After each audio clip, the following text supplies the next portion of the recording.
Love this podcast? Support this show through the supporter feature from Acast. It's up to you how much you give, and there's no regular commitment. Just hit the link in the show description to support now. Should have been here a day earlier. You could have got in on the jam. Hey, all right, we're live now on Facebook, so I'm just going to kind of pull it up just in case we get some peeps that want to shout a question out to you. There you are. Fuck, who cut your hair, man? I went in on that. You heard me making fun of your hair before. It's fresh. Oh, okay. Mine's fresh too, but 2 weeks ago ain't fresh. You got what? Do you got to cut every week or what? Every 3 weeks. We're getting real personal now. Yeah. All right, let's get the 610 off here. I don't listen to 610. It just happened to be on. All right, Dave Barrick, I appreciate the time, brother. Thank you, man. Oh, sir, my pleasure. I know that you continue to be what I call a political lightning rod, so I appreciate the time coming in. And as you mentioned earlier, you got Sandy Annunziata coming on later in the week. Jim Diodati in July. So, man, there's a lot of issues swirling around the region right now. And of course, the local media is just feasting on it. And, you know, I've been guilty of calling the local media out on, dude, what do you think no one wants to come to Niagara for? You guys keep printing all this garbage about pornographic images and like, hey, yeah. Well, and I'm not making any excuses, but, and, you know, the media will say, we'll stop doing stupid things and we'll stop reporting them. Mm-hmm. But it seems like on all sides, I mean, right down to Bill Sawchuk's removal and the seizure, and then somebody says it's under a hat, and it's just, wow. I mean, I couldn't look at local politics until a little while ago, and then when I was kind of brought up to speed on the clickiness of it, and at that time it was all liberal. And now you've seen, you know, the conservatives come in and take power back, and now the liberals are pissed, it seems to me, and do anything to get it back. And so, anyways, I don't want to turn this into a monologue. You're my guest. So, Dave Barrick, Operations Director for the NPCA and elected Regional Council for the town of Port Colborne. Dude, what regional issues have got you cranked up these days? And I know you're not going to point to probably the HR issues that's making the media these days, but like, what do you find is on your lips as far as, you know, when you're talking to constituents, things that you go directly to as the most important issue in Niagara? Well, okay, so first of all, thanks for having me today. Yeah, you're welcome. I appreciate that. So when I talk about constituents, I'm going to talk about my constituency, and that is in Port Colborne, which may have a different lens than certainly, you know, people in St. Catharines or other areas of the region. And that's just the makeup of the region as a whole. We're a community of communities, and I get elected by the city of residents of the city of Port Colborne. And I get elected on a platform of keeping property taxes low, job creation, getting Port Colborne's fair share, accountability and transparency, and working for seniors and young families. In Port Colborne, there's a higher proportion of seniors, and there's quite a few young families there as well. I'd say the region has and is delivering on those objectives. I sit on the region as budget chair, and primarily because to fulfill my mandate of why I was elected to keep property taxes low, we had a 1.48% average annual tax increase this term of council.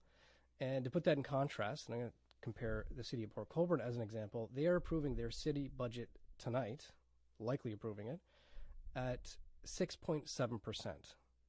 So their 1 year budget, if it's approved tonight, which looks like it will be, is a larger increase than the region in the last 4 years combined. So the 1.4% is under inflation. It really is a lot of work. That's where I do most of my work, is keeping property tax increases low. And again, getting Port Colborne's fair share. So tens of millions of dollars invested into Port Colborne infrastructure over the years as well. So those are the issues that matter to my constituents. Those are the issues that matter to me. There are some other issues that, as you diplomatically pointed out, matter to other people for other agenda reasons and purposes. And you highlighted, you articulated, kind of a liberals versus conservatives type of construct. I would reframe it a little bit more, because I think people use a party banner as a bit of a rallying cry, and it's just not so. Especially municipally, we are independent legislators. I've been a federal liberal really since 1993, so I kind of grew up under the Jean Chrétien, Paul Martin era. Okay, wait, hang on, say that again. You're a liberal? Yes, federally. Okay, federally. And difference. I still pay my dues every month. I was on the Liberal Party executive for our riding association.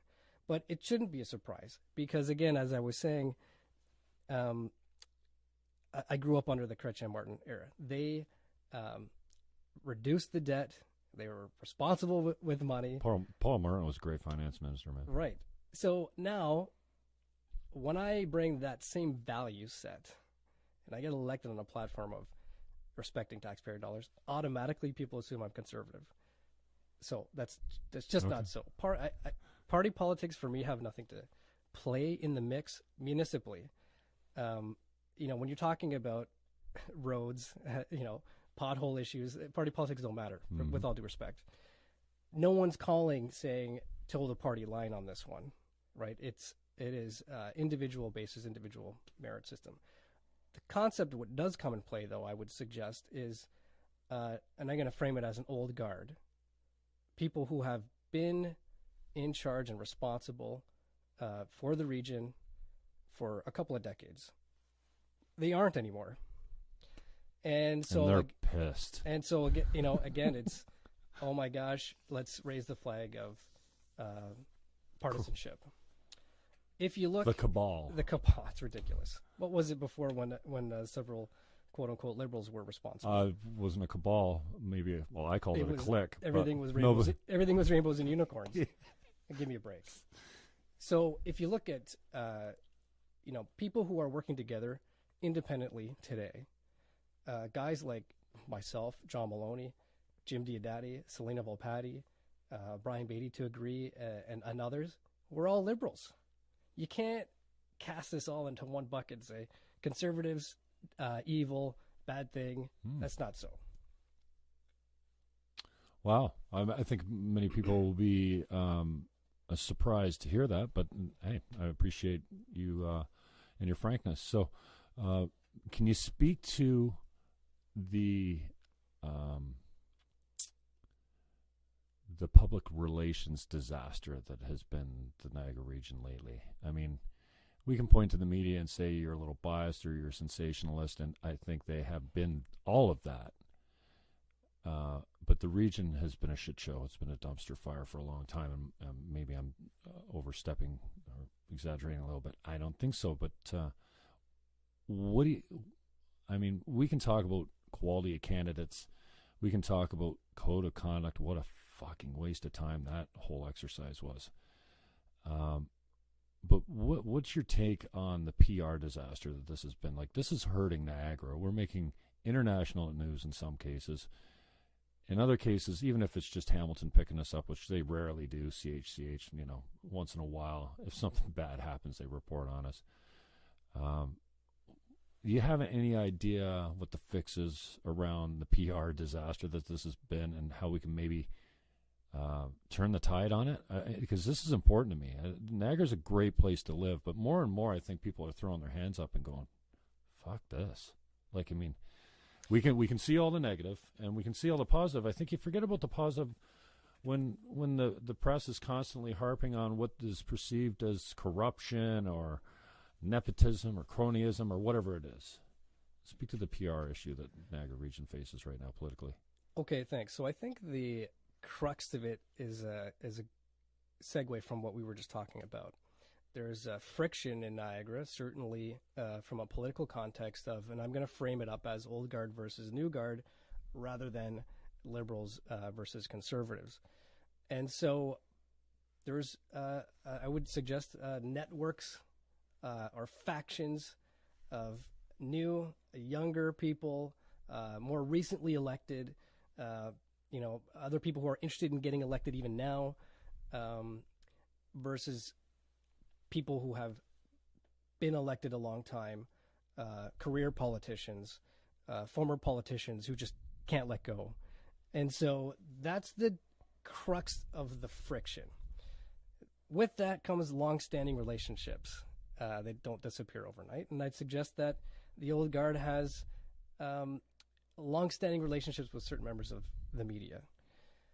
So I would suggest that in some cases, political factions commandeered local reporters or local publications for a specific purpose, and that is to tear down the current administration. So you can get elected one of two ways. You can build yourself up, or you can tear someone else down. It's very clear in this case. They are doing their best to tear down this administration. This administration is not their enemy. A successful administration is their enemy, because how do you get elected if they're doing so well? And I would suggest the region's better today than it ever has been. Now, you wouldn't get that reading local publication, but the facts are the facts. When you look at unemployment rates today, the economy, the taxes, how we've been more responsible with spending, et cetera, et cetera. They want you to look at code of conduct, navel gazing, integrity commissioner, those types of things, because it's designed to elicit an emotional response. The facts don't matter today like they used to. And those in the press and others with their own agendas, they know that. When you look at social media as well, we have social media, I guess we were all supposed to be netizens and the world was supposed to be equal and great. And you have misinformation and information side by side. So it's up to us more than ever to determine and figure out for ourselves which is which.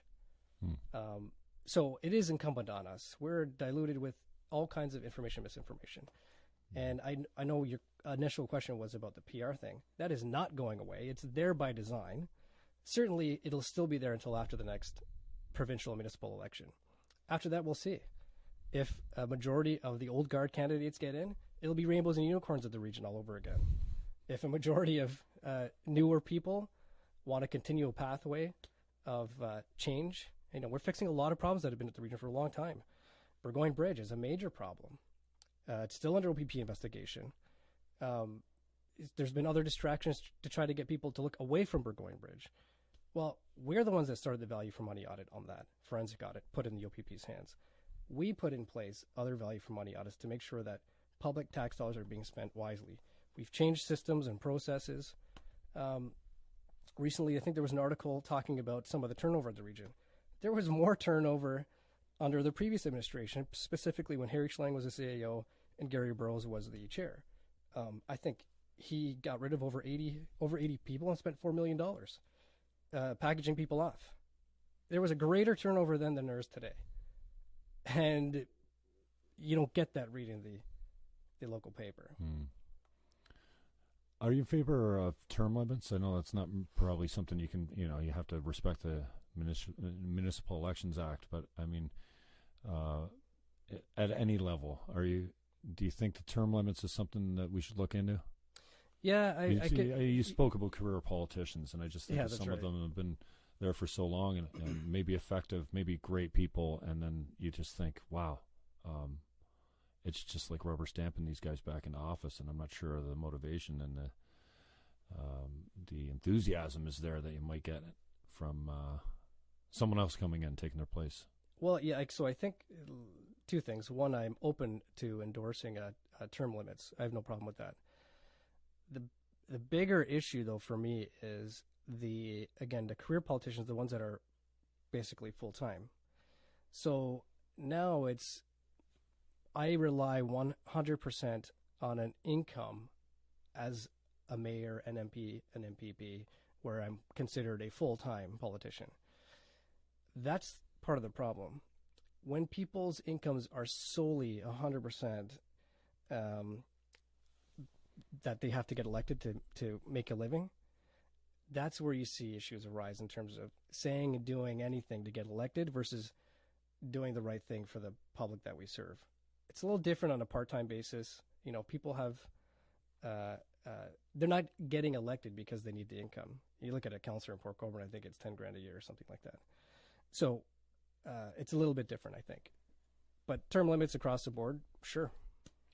How about referenda, non-binding plebiscites? I mean, especially municipally, it's a very effective tool to gauge the pulse of the electorate with something that, isn't going to hold the politicians' feet to the fire as far as,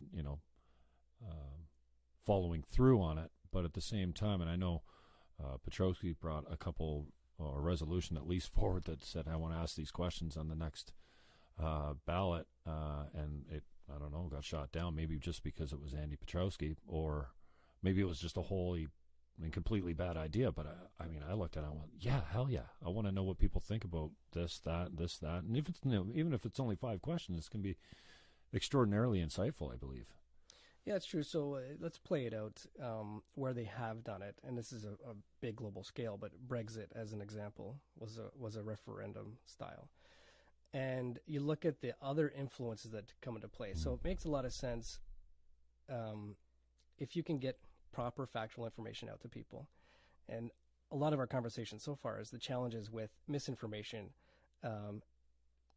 It's funny. There's a book called Weaponized Lies. I didn't make that term up, but that's what's out there. So they're designed to undermine. That's out there every day. So a plebiscite in the world we live in today, and you look at Brexit as an example, and some would use the Donald Trump being elected example of other influences that come into play to shape public opinion, so that they're not necessarily making properly factual, informed decisions. They can make any decision they want, but the assurance that I'd like to see is that the decisions are based on facts and information. And so the cases so far is that that's not the example. If you put something out there as a plebiscite, get ready for all kinds of misinformation being spread around. Now, that's our job as elected officials. It's not up to individual who's, whatever their day job happens to be, raising a family, to sit there and do their homework on every issue that comes forward. That's partly why we get elected. We're the ones that have to read the reports. We're the ones that have to weigh the facts and make informed decisions. So I don't know if that answers your question. Certain cases it might make sense, like directly electing a regional chair. And I think that was one of the items that Councillor Petrowski put forward at the time. At foregone conclusion now, the province has decided on their own. We're just going to do it. So that's one case in I'm not opposed to the direct election of the chair. I think there's problems with it, and there's pros and cons to both. I mean, but this is going to turn into a huge election with a huge budget, and you're going to have deep pockets to run for chair and win. I mean, you're not running from a little town. Well, maybe Fawn Hill. I don't know. maybe you are. I don't know. But it just seems like you better have really connected friends and really deep pockets to run. What's a budget of a regional chair going to go for? I don't know. But so I think there's pros and cons to that. But what I hate about it is I'm tired of the province shoving things down our throat. This is what you're going to do, including the creation of the region. Would you support abolishing this governance body if we had a serious, stable plan to provide shared services and sharing group buying and, provide water and wastewater and garbage and all the things that, police and maybe even fire. I mean, there's so many things we could put under that umbrella of a service provider with a very, small board of directors that just basically rubber stamp things. Maybe, I don't know. Am I living in a dream world, or I look at the region and I just feel like it seems like, and you could disagree with this, and please tell me how I'm off, but I feel like the corruption is so deep, whether it's staff, whether it's hiring practices, whether it's nepotism, cronyism. I mean, they're carving up 10-kilometer pieces of roads into 10 contracts to give to their buddies. Like, I just don't see how you can make this a governance body with any integrity without just completely demolishing it. And I'm not sure. I toyed with a few of my friends who are political only because I won't let them not be. Like, when they're with me, it just that's what's on my lips all the time. I asked you, like, what do you talk about? I'm constantly about politics, and I tweeted the other day, do you think there's an appetite for a platform of a regional politician to say, I'm running on the platform that in 2 terms my job won't exist?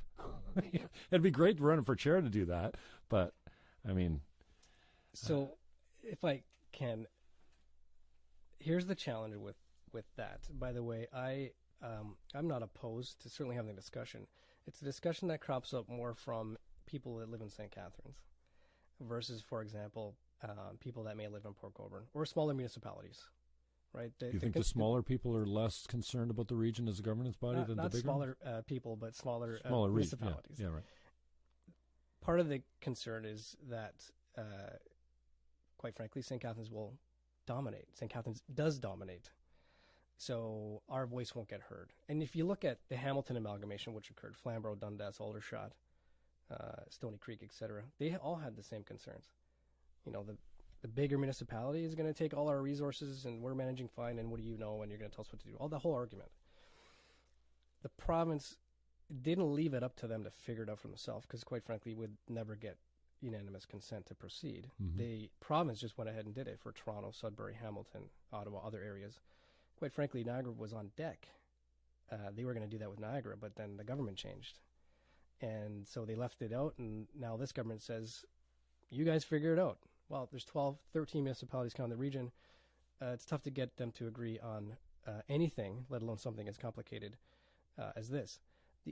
So if people want that, they should petition the province, number one, because the province can do it, rather than look at the self-interest of local municipalities. The other interesting dynamic is there's 12 municipalities. Every mayor, by virtue of being elected mayor, is on regional council. And by the way, not everybody knows that.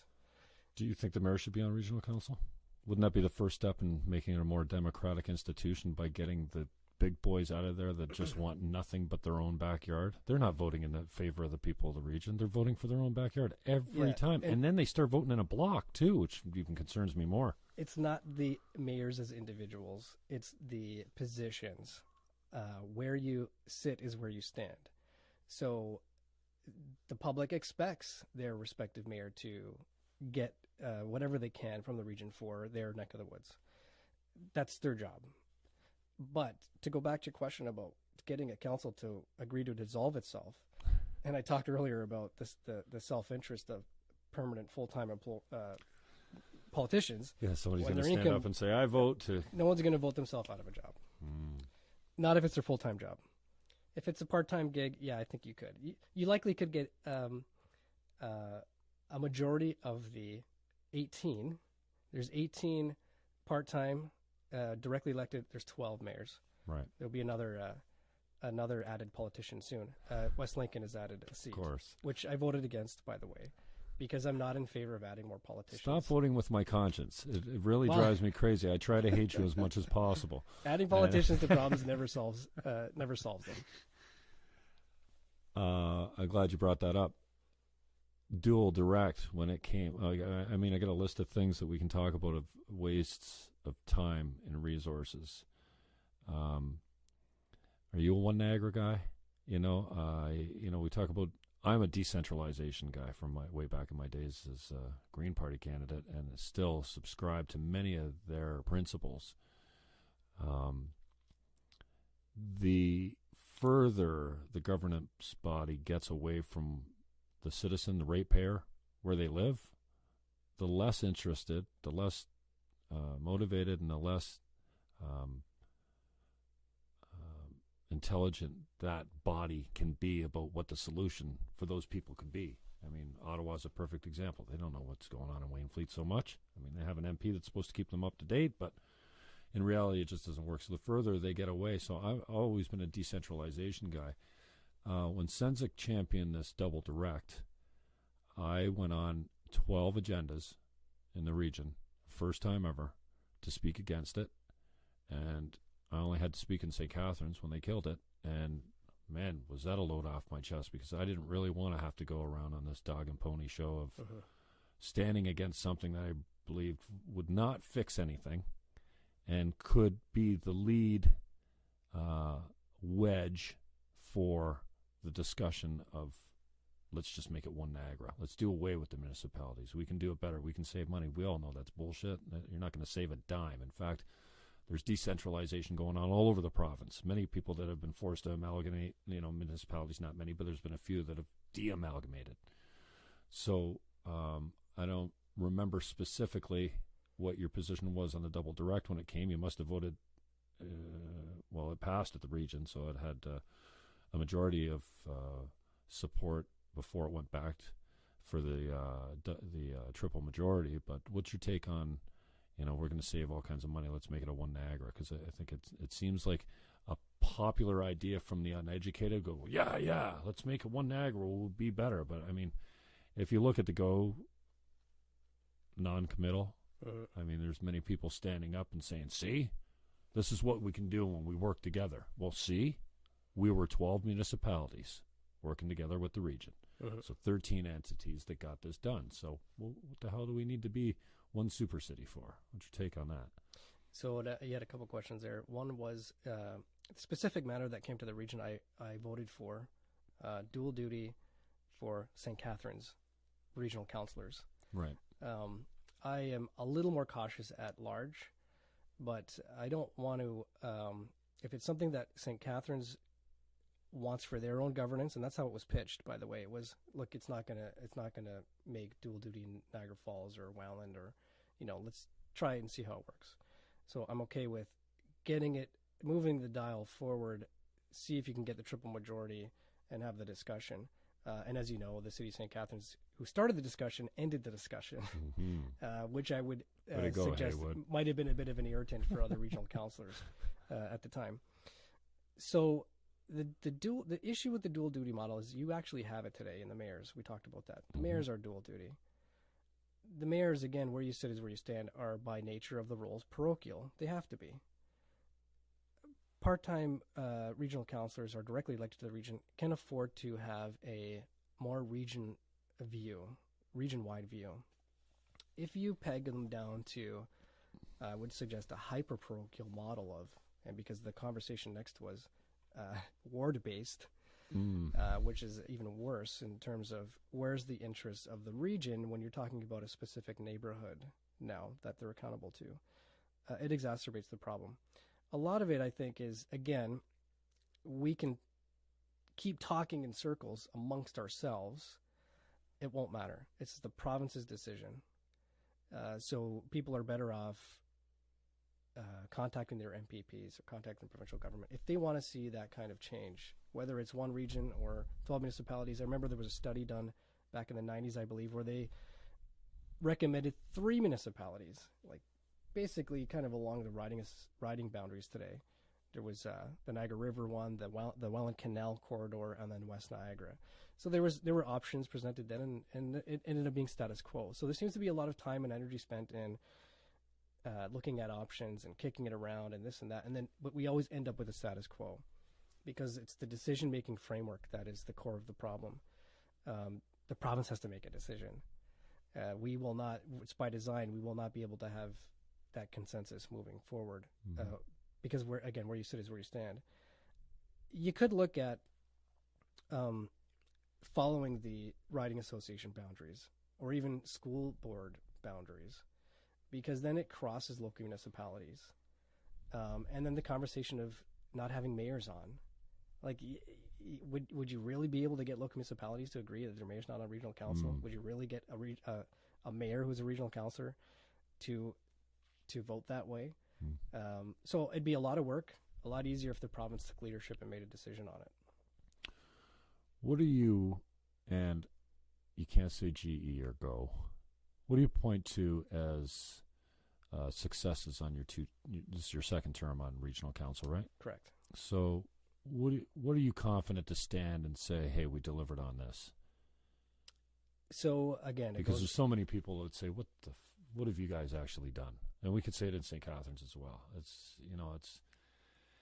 And maybe we got a lot done in the last 2 terms because there was huge infrastructure projects and there were some immediately important things on the agendas. I don't know.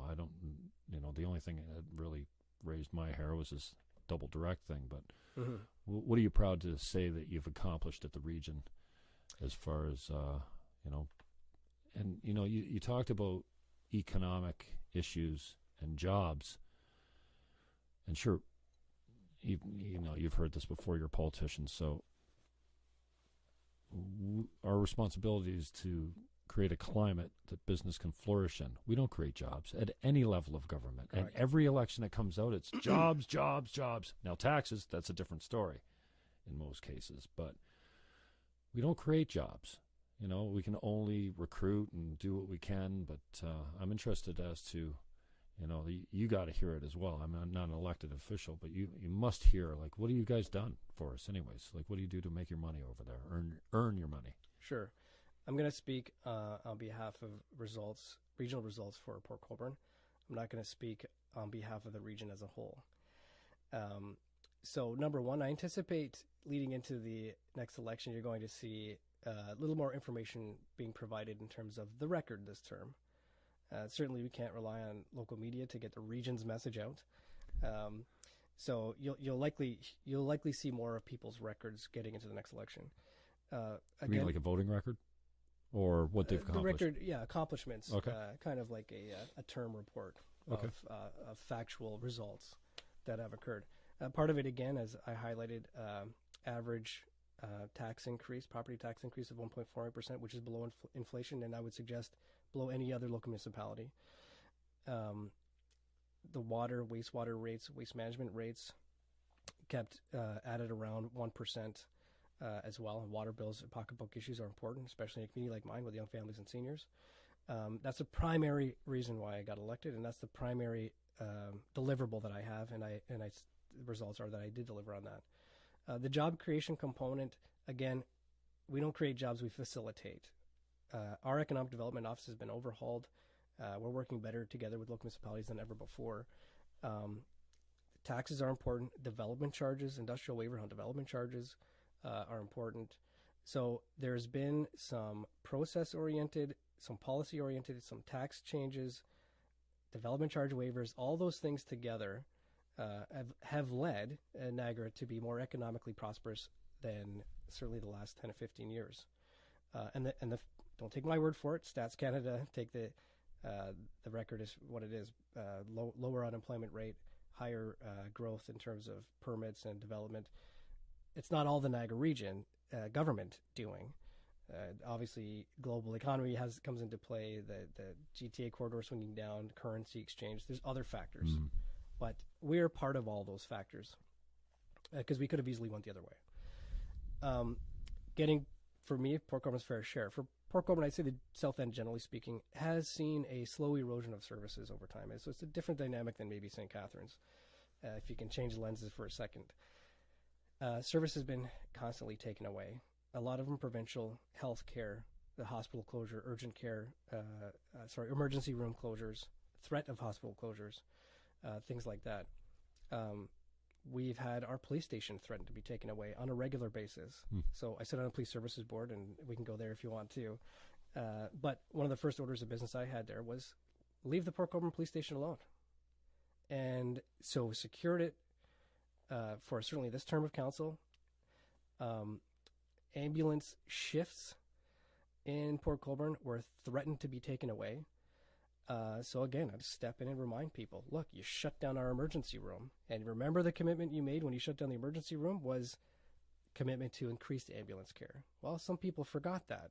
It's not all the same players a couple of years later. So to go in and remind them, no, you're not taking services away. Number one, stop the services from bleeding away. Stop the erosion of services. Number two, enhance services. So we've actually enhanced services. We've added more frontline officers when it comes to policing. We've added additional shifts in ambulance care when it comes to healthcare concerns. We've added housing stock, both rent geared to income supplements in Port Colborne and new constructed buildings in Port Colborne. Additional monies through grants that the region doesn't have to. They're not obliged or under jurisdiction to do, but we have grant programs, several grant programs to help and facilitate the local area. Over $400,000 into the Port Colborne Marina, over about $1 million into the city-owned infrastructure for Eastside wastewater development. And on top of that, the regional infrastructure improvements. Again, tens of millions of dollars into regional infrastructure improvements, wastewater, in Port Colborne.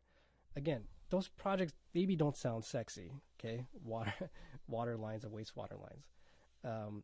But people have flooding basements, people's water bills going through the roof, seemingly. It is. That's the raison d'etre of government. Yeah, it doesn't, catch headlines, it's not fireworks and events and other things, but it's the basic reason of why we exist. So let's do that and do that properly. I'm glad you touched on emergency services in St. Catharines. 60% of our operating budget is fire and police. There's a lot of talk about this remuneration package that was for the chief forced out. Forced out is the media's term. I don't know. He had another term or an option on his contract. You guys didn't seem to want to pick it up as a board. Do you feel like we have to look at a better way of policing and fire services? And I've got nothing. Hey, I would never want to be a police officer or a fireman or a medic, a first responder. It's just I just don't have the temperament or I don't have the stomach for it. So I'm all for paying those guys a good wage. But when you look at a $110 million operating budget and 60% of it's fire and police, is that just the way it goes? Or do you feel like we need to take a look at, like, who's going to be the guy, the first community to say, you know what? No, you're not getting that pay raise. We'll pay in the States, they got volunteer services in some parts, and cops don't get paid nearly as much in the States as they do up here. I think they're close to six figures for the most part. $100,000 job. Uh-huh. Not saying they're not worth it, but at what point is any community going to stand up and go, okay, we just can't afford this? So this police board did do that with respect to policing. So I'm not going to touch the fire service stuff, especially for St. Catharines, because I'm just not aware of what's happening in St. Catharines when it comes to their fire service.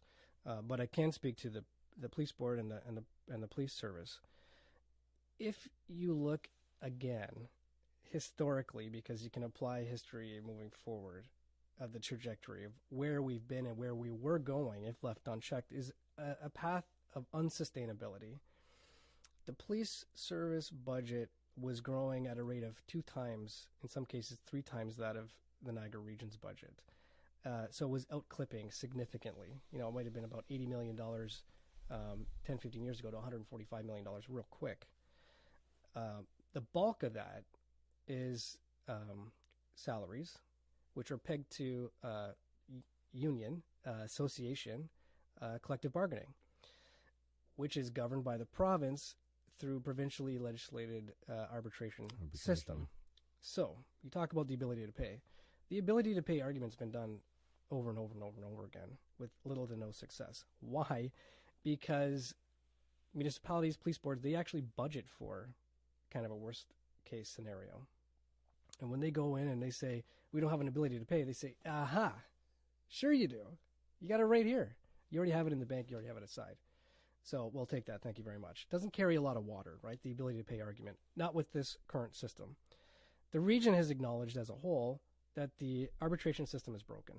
And there's other political reasons for that. And I would say an alliance between this provincial government and public sector unions. So it's that way, and it's that way by design. Keep public sector unions happy so Liberal MPPs can get reelected. That's one of the core reasons. What they will tell you, because I've been to Queen's Park and I've talked to various ministers of labors, they say, figure it out amongst yourselves. That's their go-to answer. They're not interested in fixing the issue as it relates to the people that pay the bill. And that's you and me and homeowners and property taxpayers. So historical budget increases for the police board was in the 2003 to 2006 term was 30% that term. The term after was 18. The term after was 15. This term is 9%.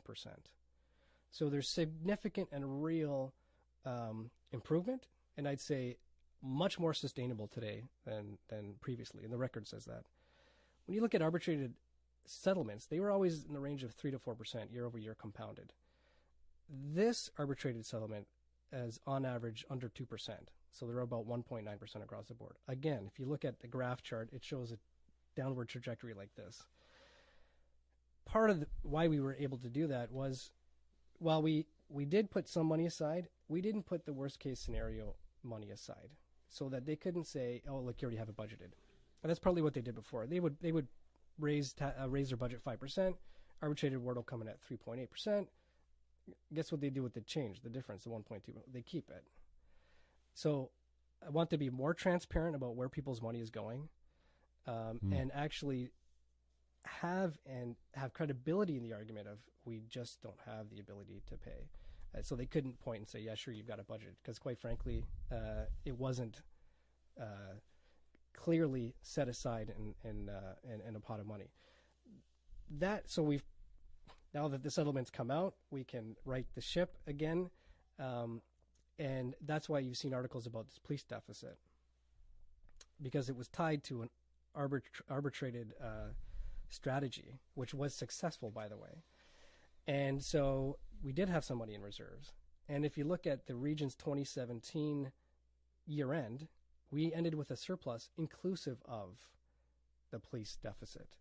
So the benefit to the taxpayers is more sustainable policing services. And by the way, I mentioned earlier, more frontline personnel.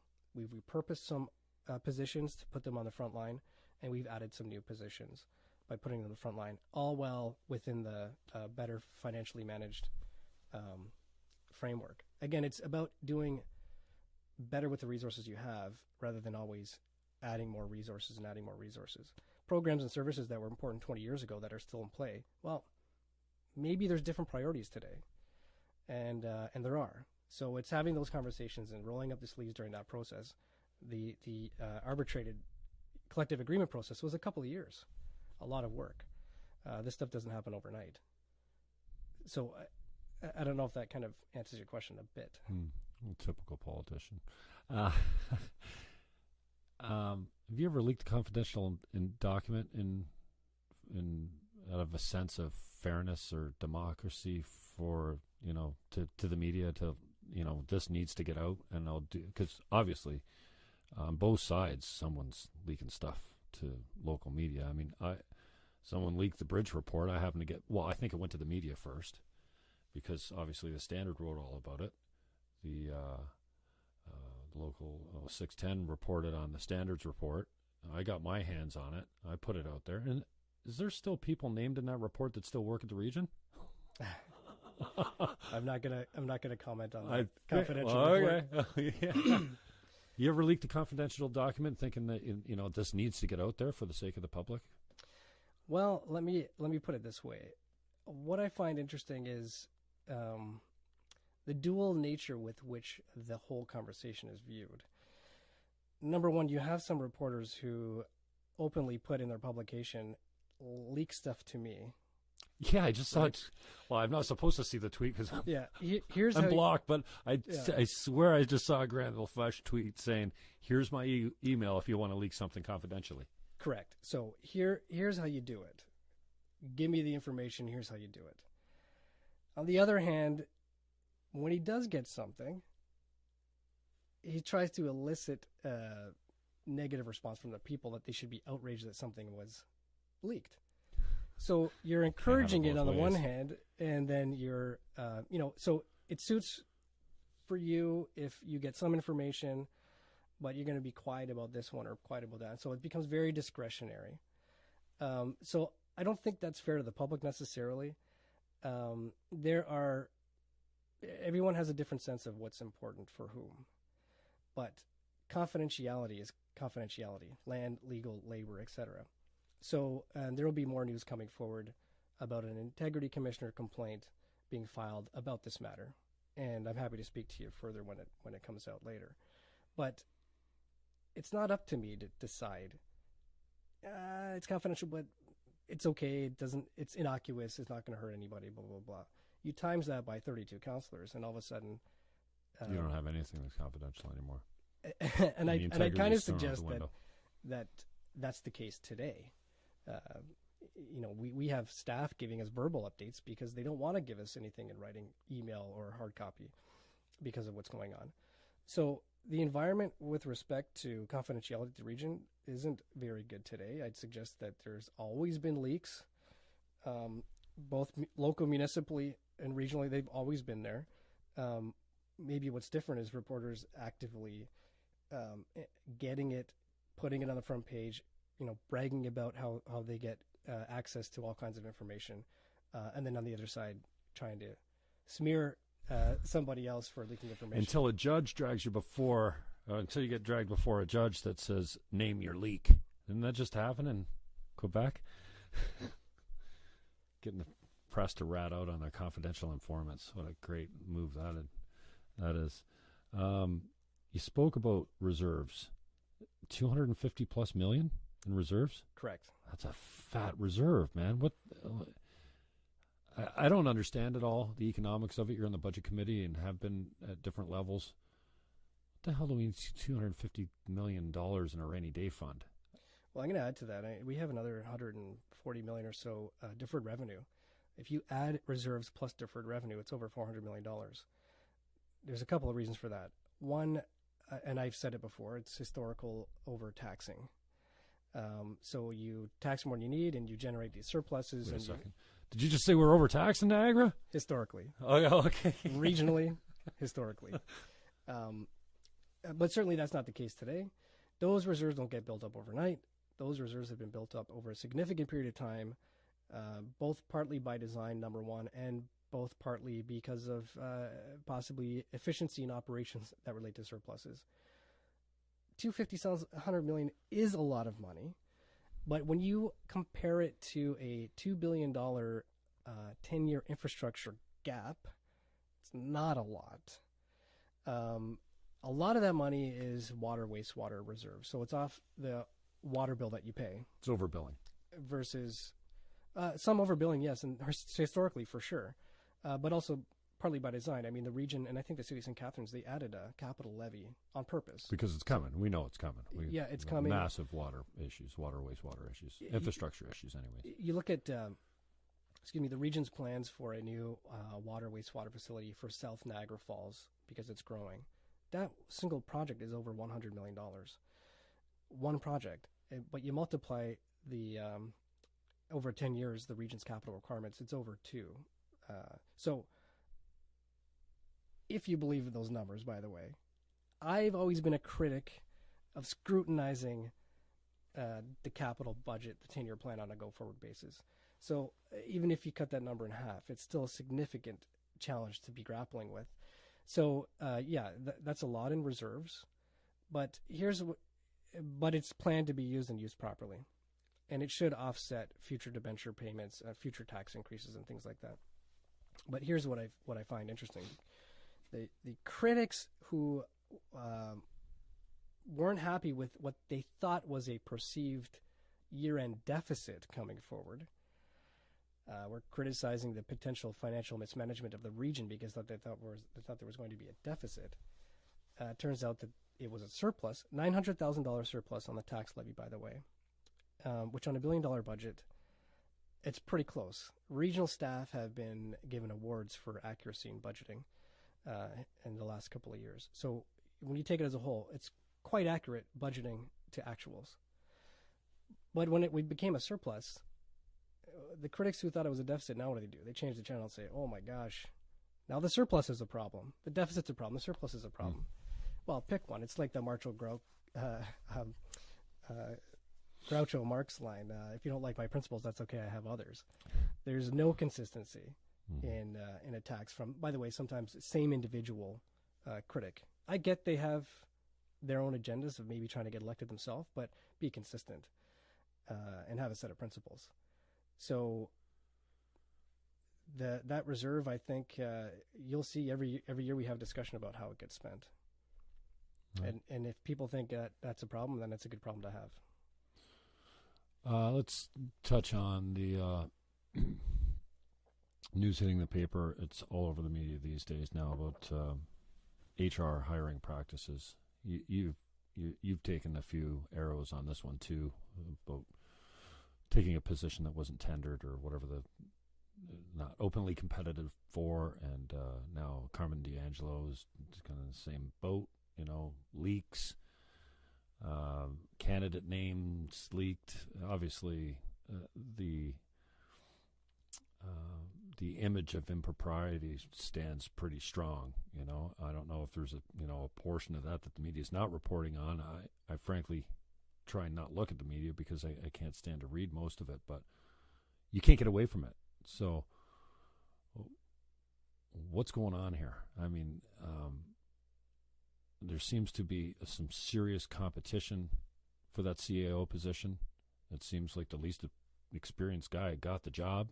It looks like it's insider favoritism or whatever label you want to put on it. But I think this is what drives people mad. One, I think they're a little envious they're not getting their piece of the sugar. Like, to be honest, I think anyone would say, yeah, I want a plum position that I, didn't work for, didn't deserve, wasn't qualified for. I don't know Carmen. I don't think I've even shaken his hand. The first time I saw him in person was at the Region a couple of weeks ago when they did that art installation, and it was really well done. The place was packed. Saw a number of counselors and chair and what have you, but it's the first time I ever laid eyes on the man. I don't have anything, an axe to grind, but when you look at that, you go, man, this is what sends me back to this position of thorough corruption. Like, how do you get around the news of guys are getting good paying jobs without having to really compete against the strongest, or competing against it and winning against the strongest qualified candidate? So you have a couple of things there, and part of what you've just stated is the inference that is being purposely pushed out by design. In other words, HR matters by their very nature, legally, legislatively, are confidential matters. In other words, for you to talk to me about a CEO recruitment process, number one, I wasn't part of, but number two, it's confidential, and I can't speak to it. And reporters know that. What that does, though, it allows a vacuum of information and conspiracy theories to fill the room, fill that void. So I'm going to talk a little bit high level, cognizant that I certainly can't talk about details. You mentioned my process, and I want to be clear. I'm not a spokesperson for the NPCA. It's my day job, and I'm an employee there like any other. And I did go through a competitive process for that position, to be clear. Secondly, I got that position January 2014, and we had a quick chat right before we went live. January 2014. I got re-elected October 2014. No issue, right? So what you're saying, if the electorate had a problem with how you got the job, they wouldn't have re-elected you to the post. People were trying to tie the two together at that time. And again, the public doesn't care about that. They care about how their taxes get spent. They care about service delivery. So there's other agendas that will, use. And by the way, it's very dangerous. And you're going to have to bring me back if I get off a tangent here for a second. When people criticize part-time politicians or anyone who's interested in coming into office for their day jobs, number one, I've always had a day job. I originally got elected in 2006. In that time period, about 12 years, I've been a sole proprietor, worked in the private sector, worked in the nonprofit sector, and worked in the public sector. And it's never been a problem, as it shouldn't be for anybody else, until recently. And I'd say because it's a height of a distraction. If people have an issue, not only with me but others, come after me on my record as a elected official, not my day job. And there's plenty of examples. Cindy Forrester was a nurse. Jim Bradley was a teacher. We have regional staff that are city councilors. We have regional staff that are school board trustees. We have or had other regional councilors who were school board staff.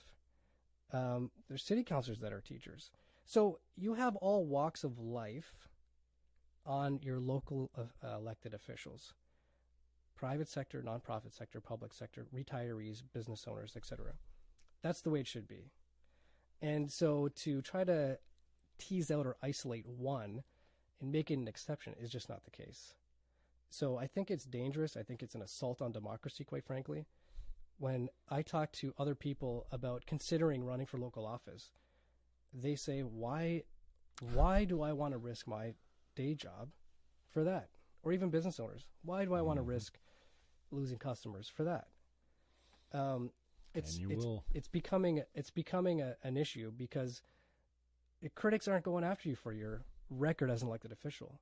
They're going after you for a day job in a public sector where they know you can't respond, or some other mechanism. And here's the degree with which it was going. Cindy Forrester, in her amendments to change the Conservation Authorities Act, one of her amendments stated that if somebody worked for a conservation authority and they ran for office, they'd have to give up their day job.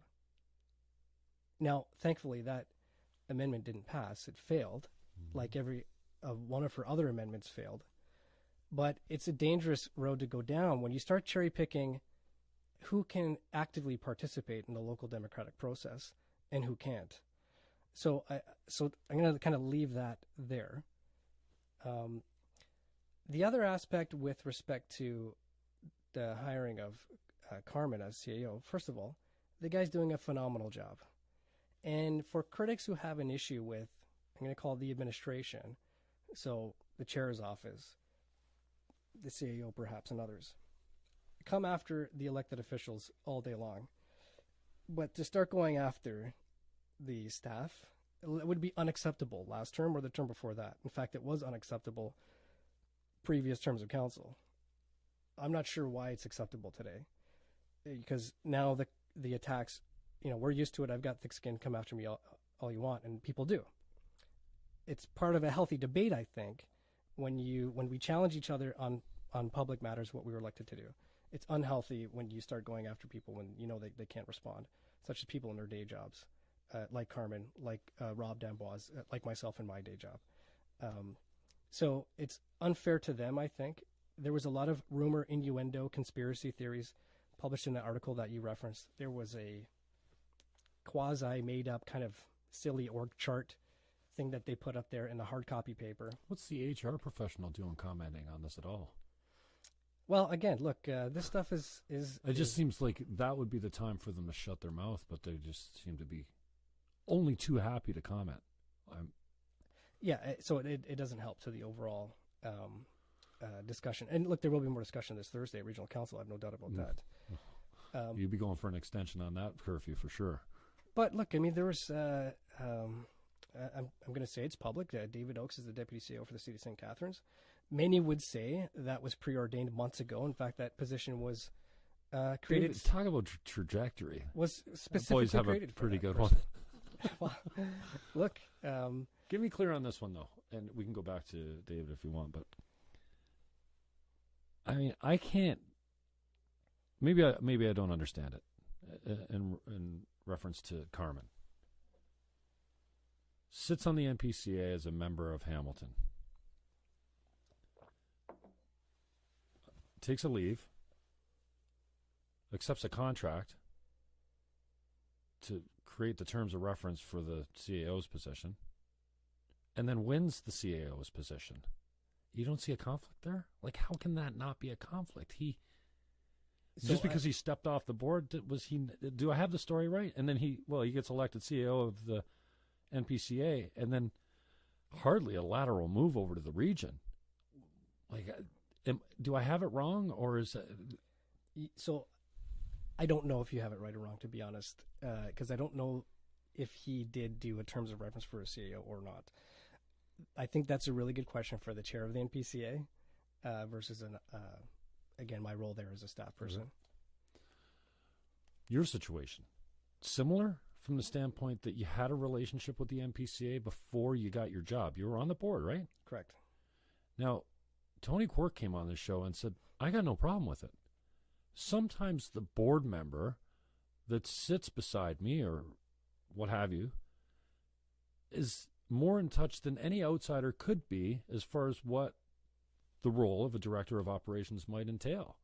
I look at it and go, dude, it's fixed. The guy's on the board. He gets a fat job. I mean, you do pretty well as far as compensation goes.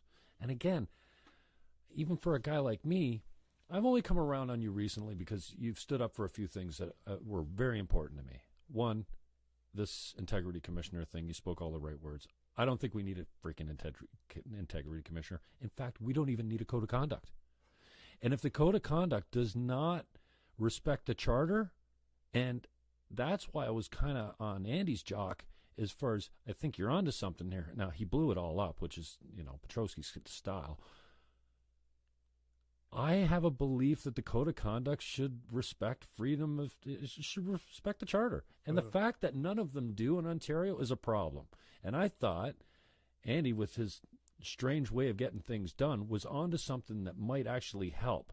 And in my vision, it was like, okay, if you take this on, you could have a standard code of conduct for the whole province that respects freedom of expression, freedom of religion, and all the subsections of the charter guarantee, whether you like the charter or not.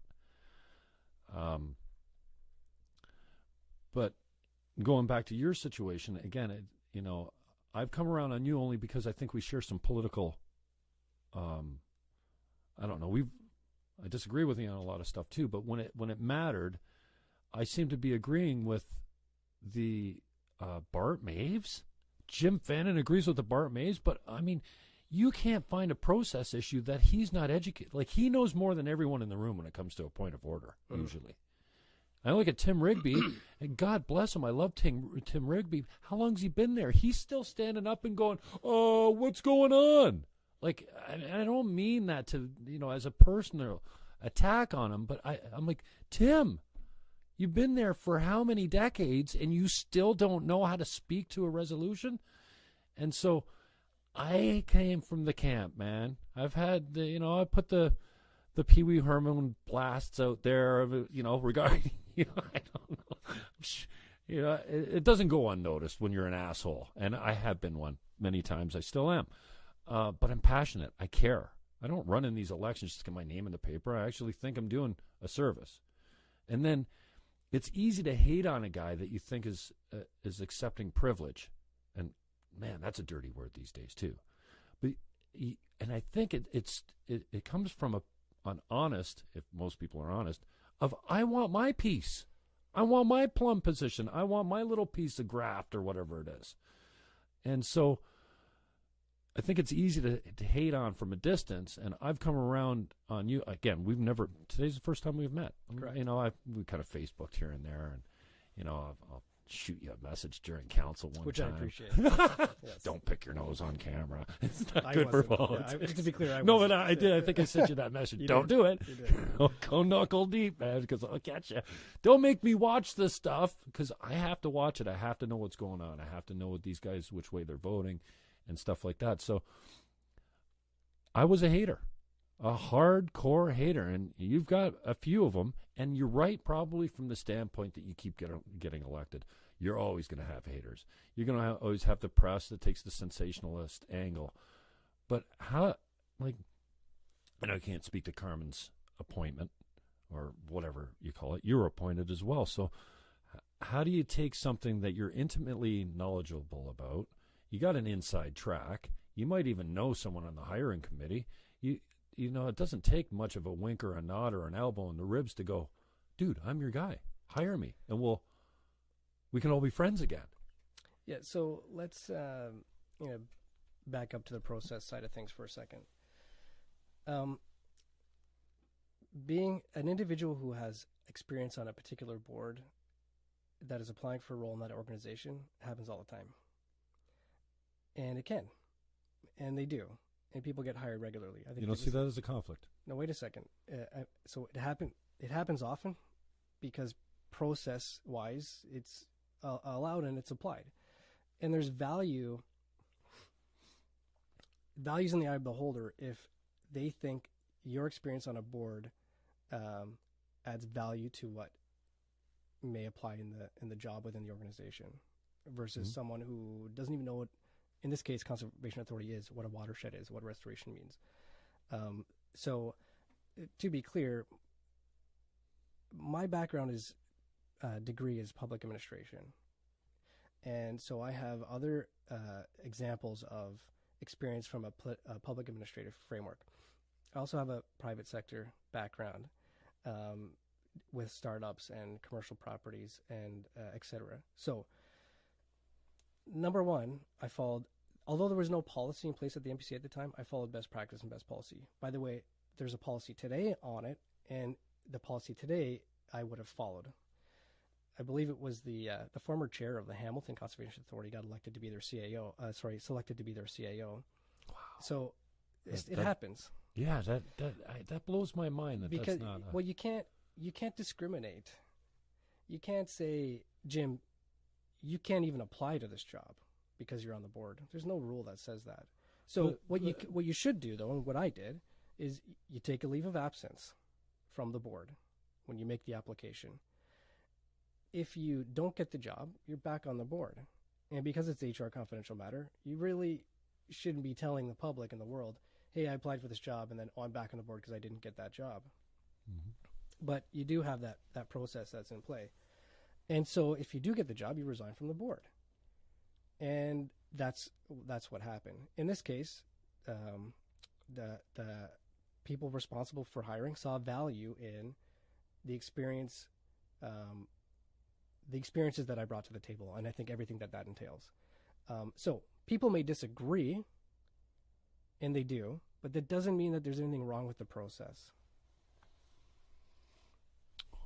Well, I appreciate your comments on that. I don't know how it can't be a conflict of interest, and especially when whatever the code of conduct or whatever it is that you signed says you're not allowed to, by sitting on this board or sitting at this council, you're not allowed to receive any personal gratification, for lack of a better word, or any benefit from sitting here. And I used the example of the chair being hired as CEO. Well, that's a benefit, clear and present. So I'm not sure. And Tony made the same point. And this isn't my field of expertise. Certainly, I'm just talking about how the public looks at it and goes, "Hey, that's not cool. He's on the board.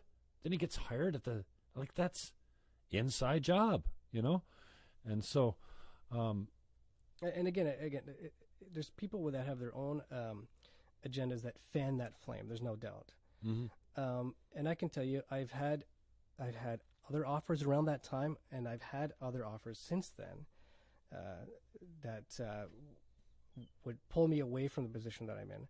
The reason I took it, and the reason I'm still there now, is because of the my passion for public administration and working on behalf of the public and the taxpayer versus purely private sector, and the goal is make money.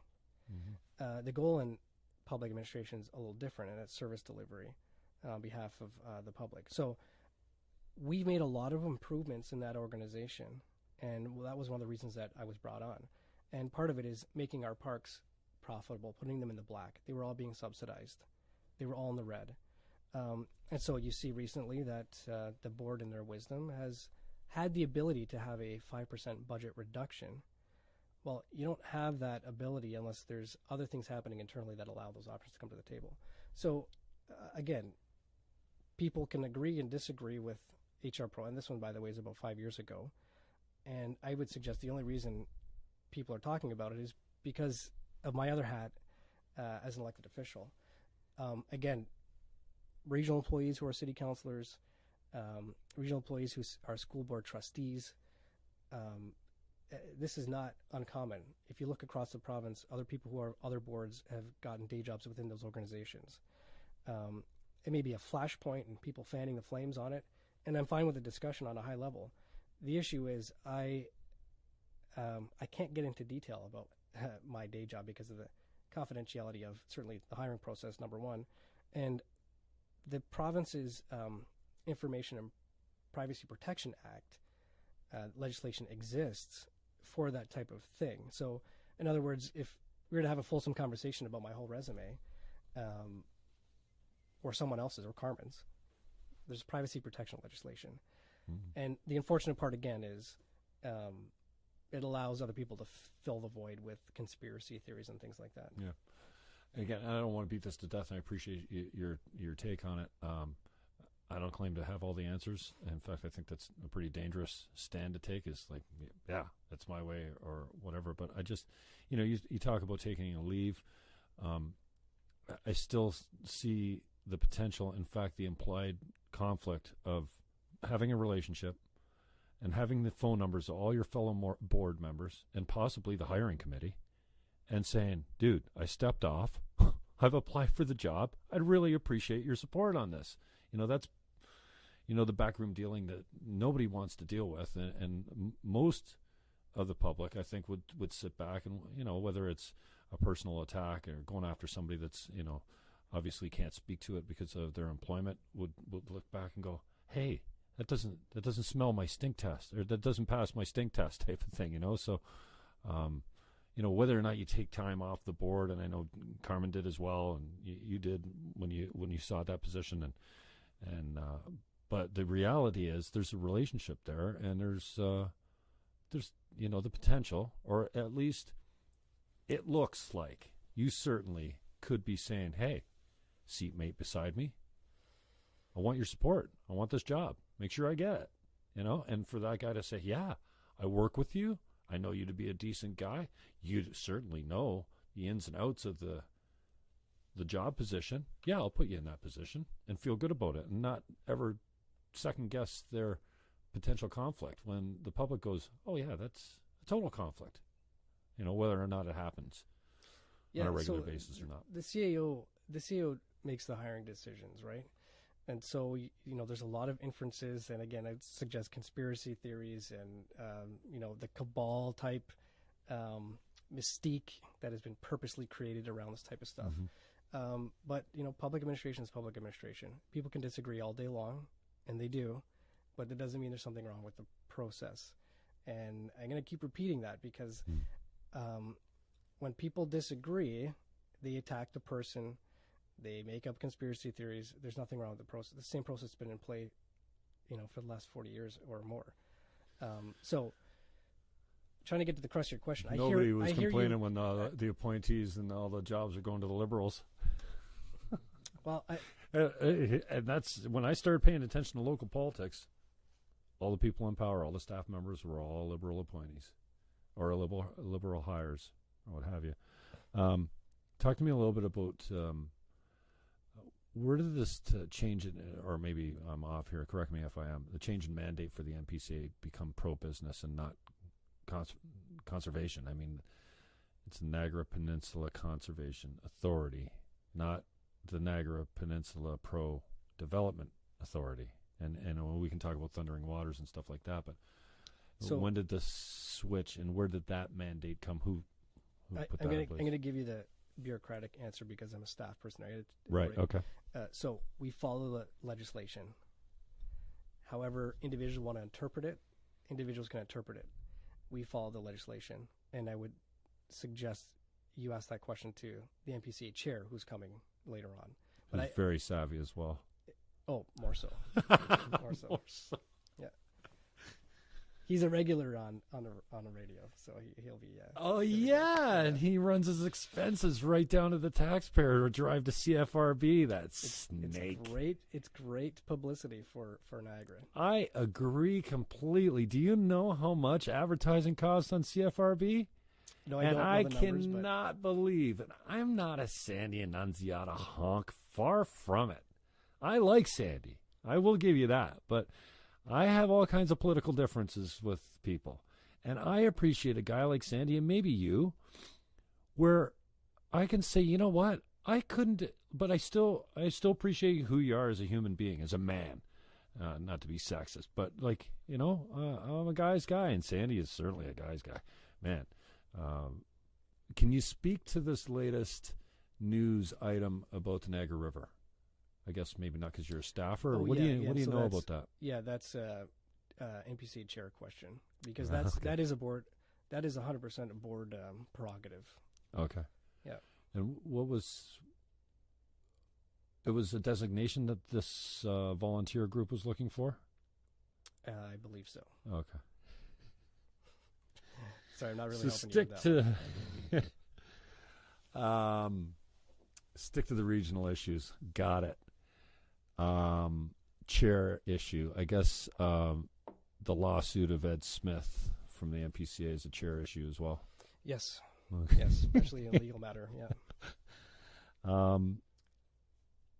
What do you think the small steps, accountability, or do we have it? I can't stand here and have you answer every question by saying there's systematic corruption in the media and it's a conspiracy against the new regime. That gets tired as an answer. I'm not saying that you're using that answer for everything, but yeah, to be clear, I don't believe I use that answer for anything. Okay. I'm pulling a Kathy Newman on him. Yeah, so what you're saying is, I think I hear a common theme with some of your answers as to, it's not political left and right, it's old versus new. I think there's a lot of people that are tired of political answers and they want more accountability.